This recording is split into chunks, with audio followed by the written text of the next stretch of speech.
Cade heard Earl's voice let out a shaky okay that was barely audible. Is he okay? Cade thought. Maybe he was in worse shape than I thought. Then the man's entire face lit up. Dude! He shouted, throwing both hands into the air before immediately wincing and clutching his wounded side. That was some of the coolest shit I've seen since the tutorial started. Cade blinked. What? That white wave thing?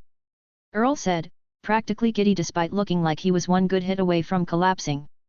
The stuff that came out of your cloak. It just... He made an exaggerated sweeping motion with his hand. Whoosh! Richard's creepy shadow monsters just evaporated when they touched it. He stared at Cade with the excitement of a child on Christmas morning. How'd you do that? You've gotta show me. The enthusiastic response caught Cade completely off guard. Oh, His mind raced for a plausible explanation. There was no way he was explaining his skill, let alone laws, to the stranger about to collapse at the center of the dais. He awkwardly scratched the back of his head through the hooded cloak, the ash easily parting around his hand. The system gave me a pretty strong magic skill that seems to work well against shadow creatures.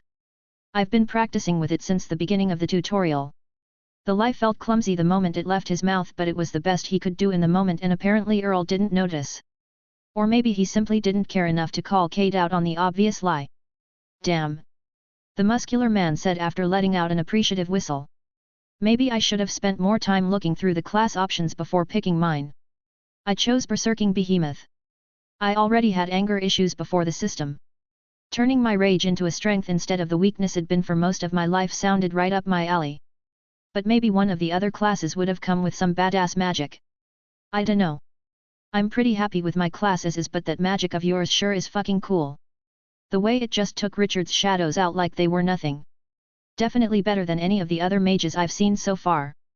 Cade tried to keep his expression neutral as Earl kept talking. Does he always talk this much, or is he just rambling for some reason? And did he really just tell me his class? Back before Cynthia's legacy, his old group told him their classes, but they kept other information well guarded. Yet Earl had casually volunteered the name of his class to a complete stranger without a second thought. So? Earl rubbed the back of his neck. What happened to Richard? Cade glanced toward the empty space where Richard's body had once stood. You don't have to worry about him anymore. He's dead. For a split second Earl simply stared. Then he burst into laughter. Ah ha ha ha, thank God, or the system, or whatever is in charge now. That dude was a dick. The tension melted from his broad shoulders as he doubled over, laughing hard enough that he had to wipe tears from his eyes. Dude. He managed between breaths. I seriously thought I was a goner this time. He shook his head. I've had a bunch of close calls since the tutorial started, but I've never had to be rescued like some damsel in distress before. I appreciate the assist, brother. Cade waved the gratitude away. It was no problem. Richard was weaker than his level implied. I'm sure you would have handled him eventually. Earl barked out another laugh. If that's what you call weak. He looked Cade up and down before shaking his head. I'd hate to see what you'd consider strong. Cade awkwardly scratched the back of his head again, his fingers brushing over the short stubble that had finally begun growing back after he lost it way back during his ashen baptism. He honestly didn't know how to answer that. Richard was nothing compared to the likes of Vorduin or Braum or Rowena, let alone Sildraxaw. Hell, even the corrupted Akalian put up a better fight. Richard barely registered as an opponent in his mind. It was more like putting down a rabid squirrel. Earl followed Cade's gaze toward the patch of stone where Richard had died. Hey! What happened to his body? Earl asked. Guy murdered an entire camp. Odds are he had some pretty good loot on him. For the first time in their conversation, Cade failed to control his expression, as only then did he remember that loot was a thing in the tutorial. Oh, I kind of destroyed it. You what? I wasn't really thinking. Cade rubbed the back of his neck. The body and everything he was carrying sort of got destroyed by my, magic. For a heartbeat, Earl simply stared at Cade in disbelief. Then he threw his head back and laughed even harder than before. Oh man! He slapped his knee. That's actually hilarious. What kind of fucking magic do you have anyway? Must be crazy strong. I wouldn't want to be on the receiving end of that. Cade couldn't help but smile awkwardly. I guess, but I'm sure you're plenty strong too. Earl wiped another tear from his eye with the back of his hand. Oh well. He shrugged before lowering himself onto the stone platform with an exhausted groan. What's done is done. He stretched both legs out in front of him. I'm running on fumes here. Hope you don't mind if I sit while we talk. Cade gestured dismissively. It's fine. As Earl leaned back on his arm, Cade found himself fighting the urge to ask one of the many questions that had been nagging him since returning to the tutorial. How long have I been gone? What day of the tutorial is this? Are the barriers down yet? But he stopped himself as that question would only raise more questions about him and he was already skirting around the truth. Instead, Cade turned and walked toward the section of the stone dais carved with snakes. Surprisingly, his old axe was still socketed into the stone serpent exactly where he had left it. Without looking back, he asked, "Do you have any proof Richard killed those people?" "Bit late for proof now, isn't it?" "Yeah," Cade said slowly. "I guess it is. But humor me. Could you prove he killed those people?" Earl studied him for a moment before shrugging. "If you let me catch my breath first, I'll take you to the camp.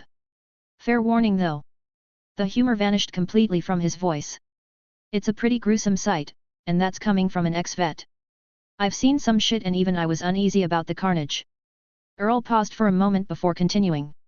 "I didn't personally see Richard kill anyone.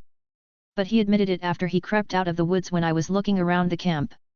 Oh, and before you get any ideas, I was looking around to see if I could figure out what happened to those people. I guess that makes sense.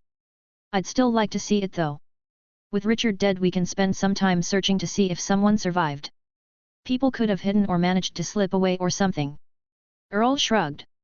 "Maybe. I didn't exactly get the chance to thoroughly search the place. Like I said, Richard came out of the trees not long after I got there and started trying to kill me." Cade reached the section of the stone dais carved with snakes and serpents. The handle of his old axe still protruded from the rock exactly where he had placed it to help Akalian complete the ritual so long ago. Kneeling beside it, he wrapped his fingers around the handle and gave it a firm tug. It didn't budge. He frowned and pulled harder but the axe didn't so much as wiggle. "It feels like it's welded in there," he muttered. Curious, Cade focused on the obsidian and activated Greater Identify. Flake of the Obsidian Keystone, Epic, an extremely sharp and durable shard of obsidian that once belonged to Lord Enzel, Devourer in the Reeds. May be integrated into a system core to grant the passive skill Retaliatory Defense. Cade blinked the notification away. Well, that's already more useful than my shitty old lesser quality Identify. The amount of information the upgraded skill provided surprised him. Not only did it reveal the item's rarity, it even identified its previous owner and what benefit it granted when integrated into a system core, which was a thing Cade didn't even know was possible. The skill certainly sounded useful, though it was useless for him since it required a system core. Even if the skill was unavailable to him, the obsidian flake itself remained incredibly valuable. He remembered how effortlessly the razor's sharp edge had carved through scales, hide, and bone during the early days of the tutorial. He had no intention of abandoning it now. Unfortunately, it still refused to come loose. Cade studied the axe for a moment before arriving at the only solution he could think of. If the obsidian was stuck to the stone, then why couldn't he just break the stone around it? He drew back his fist and punched into the stone surrounding the embedded weapon. A sharp crack echoed across the clearing as tiny fractures spread through the rock. Earl looked over. "Did you just punch the stone?" Cade ignored him as he hit it again and again. Each strike drove deeper cracks through the solid dais until the axe finally slid free. "Haha, you're fucking crazy, man," Earl chuckled. "Not crazy, Earl. I just left my axe here a while ago and it seems to have gotten stuck to the stone. Got it loose though," he said as he held up the weapon. "So, how's the tutorial been treating you?" Earl snorted. "It's been all right. I've mostly been doing my own thing. Tried teaming up with a few people, but none of them had the same appetite for fighting that I do. I like getting stronger. I like the feeling of fighting the beasts in this swamp. They're smarter than the animals back on Earth. More dangerous too. Did you know there are salamanders that can breathe fire? Not too far from here actually. Could take you there if you want. After we go to the camp, of course." Cade listened while turning the axe over in his hands. There was one guy, though. Earl scratched at the stubble on his chin. Little Earth Mage. Dude actually wanted to go out hunting instead of sitting around in that camp all day. But man was he squishy. Poor guy couldn't take a hit without getting launched halfway across the battlefield. Cade's head snapped toward Earl. Earth Mage. Yet. Was he shorter than you? Most people are. I'm pretty tall. Darker tan skin? Bushy eyebrows? Black hair? Earl's voice had a hint of confusion. Yet? That sounds like the guy. You know him? A knot tightened in Cade's stomach. I might. Was his name Sage? Earl rubbed his calf as if trying to work out a knot. I don't really remember his name. Never been good with him. But I hope it wasn't the same guy. Cade's eyes narrowed. Why? Earl hesitated, his easygoing demeanor faded as he looked away. Well, we took on one of those fire-breathing salamanders and he ended up getting hurt. Earl said slowly, afterwards he wanted to head back to camp. Said his healer friend could patch him up. So I took him and made sure he got there safely. Cade remained silent. But that was Richard's camp. Haven't seen the guy since. The words hung heavily between them. Earl immediately threw both hands into the air. Hey, hold on. Before you do or say anything I didn't know, I swear. Richard always gave me the creeps. That's part of why I left his camp in the first place. He sighed. But creepy doesn't automatically mean serial killer. I figured he was just another asshole trying to act important. I had no idea he'd go on a murdering spree. I don't even know how he did it either. There was a system-enforced contract saying that they couldn't hurt each other inside the camp. Dickhead must have found a way around it. Cade looked away as a dozen conflicting thoughts passed through his mind at once. If Earl really had taken Sage there, then Richard's camp wasn't just full of strangers in the tutorial. There was a good chance that Sage's corpse could be there. Maybe even Nadine, Professor Sanders, and Amanda. He hoped that wasn't the case. Sure, they were assholes to him during the tutorial, but that didn't mean he wanted them dead. Maybe they left before Richard acted. Or maybe they found a way to hide. Without another word, Cade began walking toward the section of the dais carved with monitor lizards. As he walked, he forced his mind to stop thinking about his old co-workers. His attention drifted back to the obsidian edge of his axe. He remembered how effortlessly it had sliced through nearly everything it touched. Curiosity got the better of him as he walked. Holding the axe carefully, he placed his thumb against the razor-thin edge and slowly drew it across his skin. The obsidian didn't leave so much as a scratch. He pressed a little harder, but still nothing. Hey! Either the edge must have dulled while I was within Cynthia's legacy, or my reforged body is tougher than I thought. Either way, it's still a weapon I can use, so I don't have to rely on the rhizome while around other people. Hey, Earl said. Maybe Richard didn't kill your Earth Mage friend. Cade glanced over his shoulder. He easily could have gotten away, Earl continued. The little guy was crafty. If anyone could have slipped out without Richard noticing, it'd be him. Maybe. If we're talking about the same person, though. Cade let out a slow breath. He wasn't alone. He had a healer with him, and a few others.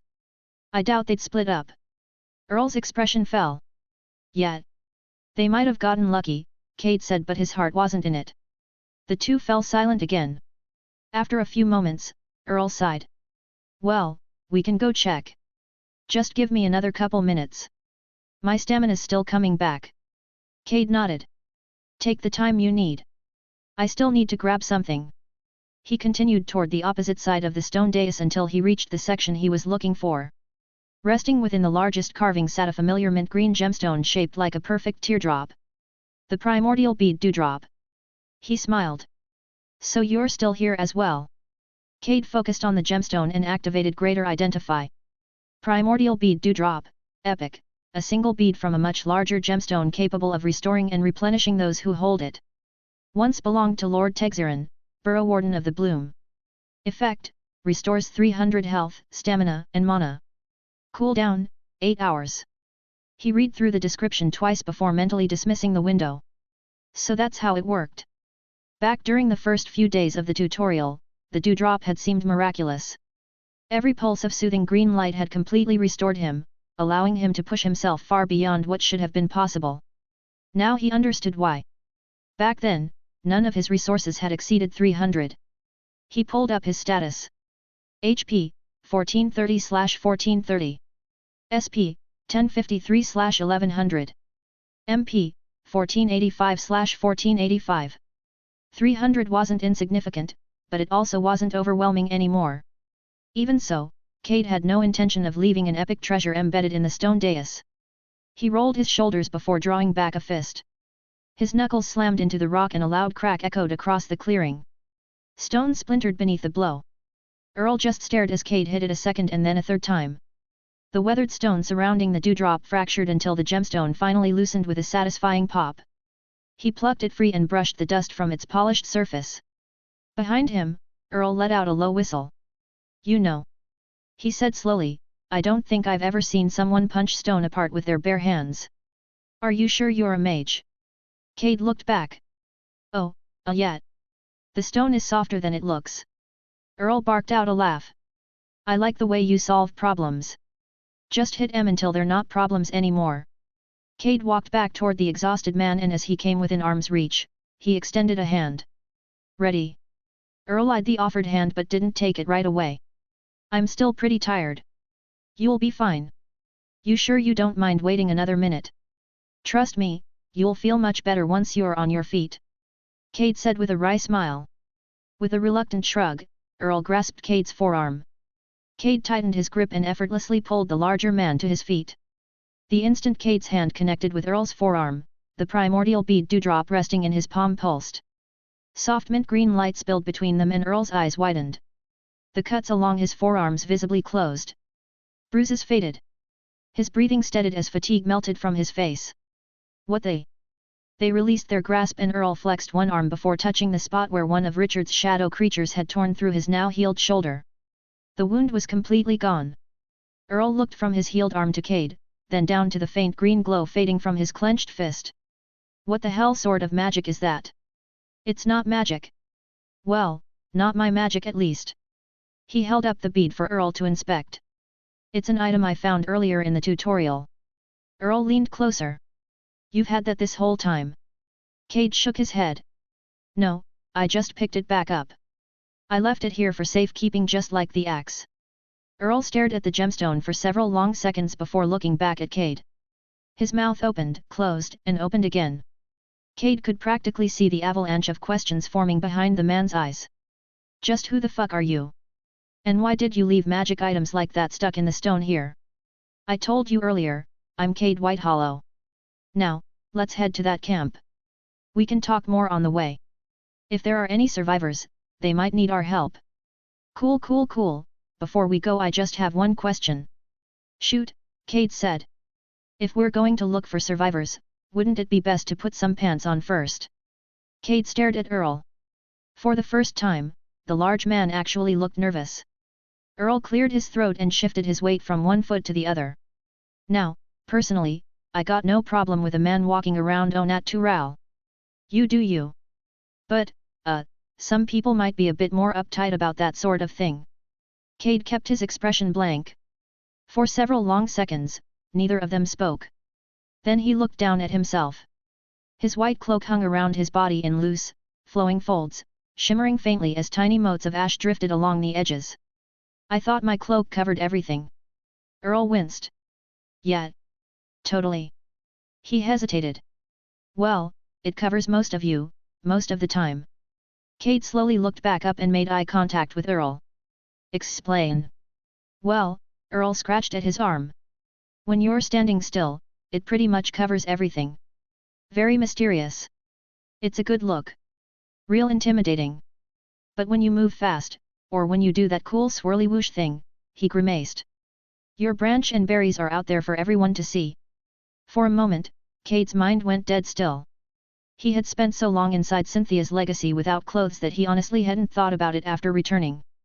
Cade had just assumed the cloak covered him at all times, but apparently he was wrong. A slow, deeply uncomfortable realization settled over him as he remembered holding Richard up by the throat with his mantle swirling around them both. Had he killed the man with his family jewels on full display? "Oh." Earl gave him an apologetic look. "Yeah. I figured you either didn't know or it was on purpose for some reason. Like maybe you were going for shock and awe. A real power move to come at someone and flash them your junk at the same time." Cade rubbed a hand over his face as he suddenly regretted dissolving Richard's corpse. Then again, he wasn't sure if he'd be comfortable wearing a dead man's pants. Why don't you just buy some from the tutorial store?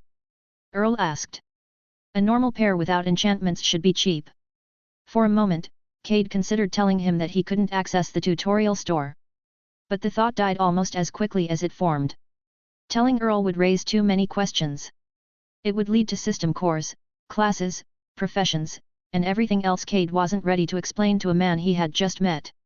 At the same time, being secretive was making things complicated. Honesty would be easier. Then Cade remembered his old lab mates. He remembered the way they had looked at him after learning he didn't have a system core. The shift had been undeniable. The looks of pity and superiority on their faces. After being surrounded by frogs and tortoises for so long, it was strangely nice to have a normal conversation with another human. Earl didn't know what Cade was. He didn't know what Cade lacked or what he had become.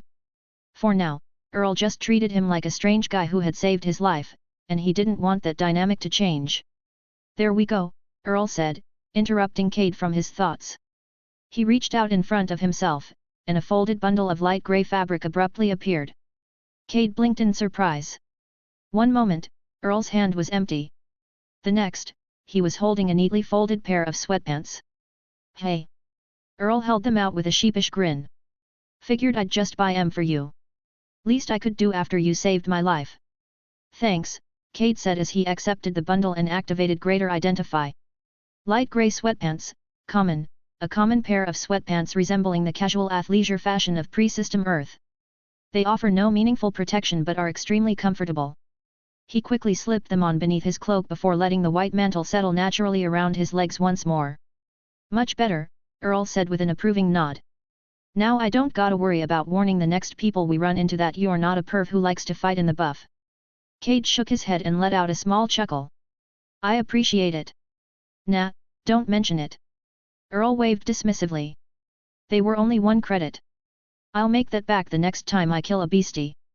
He gave Cade a quick once-over. I'm guessing you're running around without armor for a reason. Probably some passive skill.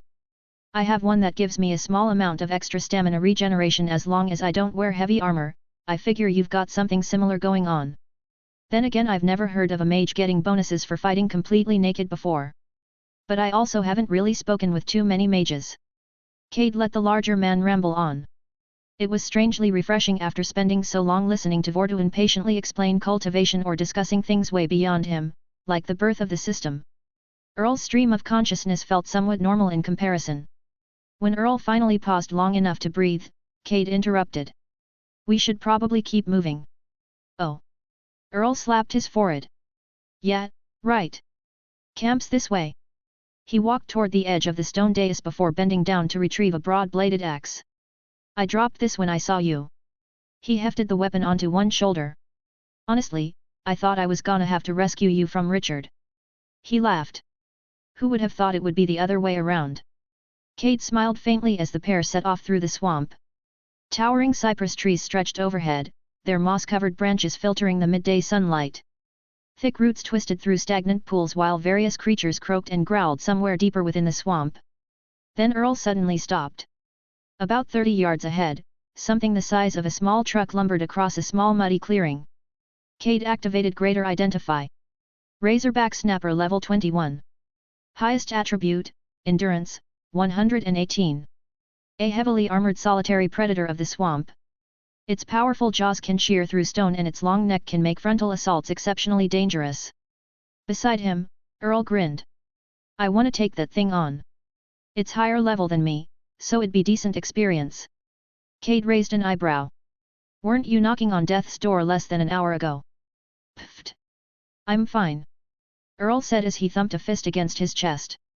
That item you used healed me for a little under half my health and stamina. Besides, I've fought these things before. He pointed toward the turtle's oversized head. You just stay away from the mouth. Other than those jaws, they're actually pretty harmless. The dewdrop restored a little under half of his health. That meant Earl's total health and stamina were only just over 600 each. Even without a class, Cade had over twice that. Am I really that much stronger than this guy? He did have a growing collection of titles boosting every attribute. Between those and everything he'd experienced within Cynthia's legacy, perhaps a comparison between them wasn't entirely fair. Although berserking behemoth certainly didn't sound like the name of a weak class. Maybe there was more to Earl's strength than raw attributes. Cade looked from the razorback snapper back to Earl. What rarity is your class? Earl immediately grinned, his smile stretching nearly to his ears. He puffed out his chest and rested the haft of his axe against one shoulder. Rare. There was no mistaking the pride in his voice. I managed to snag a rare class right from the start. Not many people can say that. His eyes drifted over Cade's white cloak. Then again, I'd bet you've got a rare class too. Maybe even something better judging by how you handled Richard. Cade shrugged, trying his best to be noncommittal. Yeah, something like that. Am I really that much stronger than someone with a rare class? Maybe it's just that my attributes are higher. Ever since arriving in the tutorial, Cade felt like he was scrambling to catch up to those around him. First it was his old group, then it was the frogs, and then the tortoises. He had always felt so far behind. But now, standing beside another human, he was beginning to appreciate just how abnormal his own path had become. Then again, he hadn't actually seen Earl fight. Maybe the man relied less on raw stats and more on powerful skills granted by the system. That would explain a lot. Cade glanced back toward the razorback snapper trudging through the muddy clearing ahead. It probably wouldn't be much of a fight if we both attacked it. Earl followed his gaze. Oh. You got to watch me fight Richard. Seems only fair I get to watch you fight this razorback snapper. Earl barked out a laugh. I like the way you think. Leave this one to me. You just sit back and enjoy the show. Before Cade could say another word, Earl charged. Unbridled rage. Cade couldn't help but notice orange rush through Earl's body as he shouted the name of his skill. It flooded every branching channel beneath the man's skin, racing through his limbs before converging around his muscles. The effect was immediate. Earl's muscles expanded, his pace nearly doubled, and his face turned beet red as he barreled toward the razorback snapper. The turtle reacted to the charge, its massive head shot forward, jaws snapping shut where Earl had stood only a heartbeat before. Earl let out a crazed laugh as he narrowly avoided the beast's maw before bringing his axe down onto the creature's exposed neck. For the next several minutes, Cade simply watched the fight. Orange continued surging through Earl's channels with every swing of his axe. The brighter the orange became, the more explosive the man's movements grew. That orange has to be stamina and the blue I saw from Richard had to have been mana. But why the hell can I see them now? As the fight progressed, Cade found himself paying more and more attention to the orange stamina coursing through Earl's channels. The skill he had activated appeared to flood his body with stamina, dramatically increasing his physical performance. Likely at the cost of rapidly draining his reserves. Could he accomplish something similar with essence? Whenever he had tried forcing pure essence into individual muscles in the past, the primordial heartwood rhizome redirected it almost immediately. At the time, he simply hadn't possessed enough essence to try flooding his entire body at once. But now his core continuously replenished his essence. Instead of reinforcing one muscle group, what would happen if he flooded his entire body? A particularly loud crack drew his attention back to the fight. Earl had finally ended his fight against the turtle, his axe buried deep into the creature's exposed neck. He stood over the corpse, drenched in blood and swamp water, breathing heavily as his chest rose and fell. A broad grin spread across his face. The fight hadn't been particularly impressive. Aside from unbridled rage, Cade never saw Earl activate another skill. But after everything Richard had put him through, Earl had clearly needed the victory. Feel better? Cade said as the larger man trudged towards him. Hell yeah! Earl laughed between deep breaths. A good fight always lifts my mood. And I got a level out of it. Cade nodded. Congratulations! Thanks, Earl replied as he wiped blood from his forehead with the back of his hand before resting his axe across one shoulder. We should probably keep moving to the camp, Cade said. It was good watching you fight and all, but there still might be survivors. Oh, right. Earl's grin faded slightly. Yeah, let's keep going. He glanced back at the turtle before shrugging. These things never have any good loot anyway. Cade lingered for a moment. The razorback snapper's body still glowed with vibrant green life essence, though it had already begun fading. Earl continued walking without another glance. Satisfied he wasn't being watched, Cade quietly willed his cloak into motion. Pearlescent white motes drifted from the hem of the mantle and settled onto the turtle's corpse. Without a sound, the massive body dissolved into pale ash before the essence spiraled into Cade's channels. The familiar warmth flowed through him for only a moment before the last traces disappeared into his core. You have gained experience. With that, Cade hurried to catch up to Earl, who was still moving deeper into the swamp. The towering cypress trees gradually grew thicker, their twisted roots forcing them to weave around stagnant pools coated in some magical form of duckweed. The air smelled of damp earth, decaying vegetation, and stagnant water. Basketball-sized insects buzzed between shafts of sunlight. Neither of them spoke much after the fight. The easy conversation from earlier slowly disappeared as Earl's expression grew more serious with every passing minute. Eventually, he slowed. The camp should be just up ahead.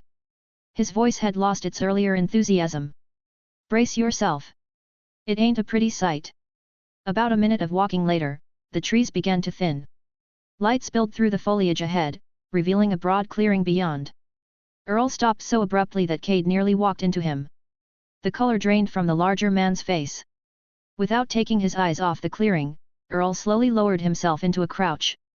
His voice came out as little more than a whisper. We need to leave. Cade frowned, but instead of asking why, he stepped around the crouched man and looked through the trees. His breath caught at the sight. Dozens of crude wooden huts lay splintered across the clearing. The surrounding wall had collapsed in several places, leaving jagged tree trunks scattered across blood-soaked ground. Fires had long since burned themselves out, leaving only blackened timber. But the destruction wasn't what drew Cade's attention first. An enormous creature stood at the center of the ruined camp. A spiral shell the size of a small house rested among the shattered buildings, its weathered surface carved with unnatural grooves. Thick armored legs protruded from beneath it, each encased in overlapping plates lined with wicked barbs. The creature itself resembled a gargantuan hermit crab. Two massive claws, each nearly the size of Acalion, rested amid the carnage. Bulbous, glossy growths protruded from the tops of both pincers while jagged spines bristled along every joint. Four serrated appendages framed its grotesque face, twitching independently as they tore strips of flesh from the mangled corpse clutched beneath. Wet crunches echoed so loud that Cade could clearly hear them from the treeline. The monstrous crab effortlessly cracked the body apart before dragging another bloody chunk beneath its armored head. Thick mandibles worked methodically as blood dripped from between them onto the churned earth below. Cade activated Greater Identify. Carvaxis, Shellbound Shock Lord of the Shore Level 31. Highest Attribute, Dexterity, 153. An evolved Lord of the Swamp. Possesses exceptional mobility for its size and immense physical resilience. Every part of its body has evolved into a weapon, making Carvaxis exceptionally dangerous. How was this thing a Lord of the Swamp? He had assumed that every lord would represent one of the creatures carved into the stone dais. Snake, monitor lizard, frog, axolotl, turtle, salamander, iguana, and alligator. Why was this Lord of the Swamp a giant hermit crab? They didn't even live in swamps. Cade. Earl's frantic whisper cut through his thoughts. What are you doing? Cade glanced back to see the larger man was waving him down with both hands. Get down. Earl hissed. That's a Lord of the Swamp. We need to leave. Right now. Cade crouched beside him, though more to continue the conversation than from any concern about being spotted. This is the camp you were talking about. Earl nodded rapidly, but his eyes never left the Lord. Yeah, but that doesn't matter anymore. If a Lord's here. His voice faltered as he looked toward the scattered corpses. There won't be any survivors. Cade looked back toward the massive Lord. It's just a hermit crab. Earl slowly turned toward him. The expression on his face hovered somewhere between horror and disbelief. You aren't seriously thinking about fighting it? We don't stand a chance against a Lord of the Swamp. Maybe. Cade stood. Only one way to find out.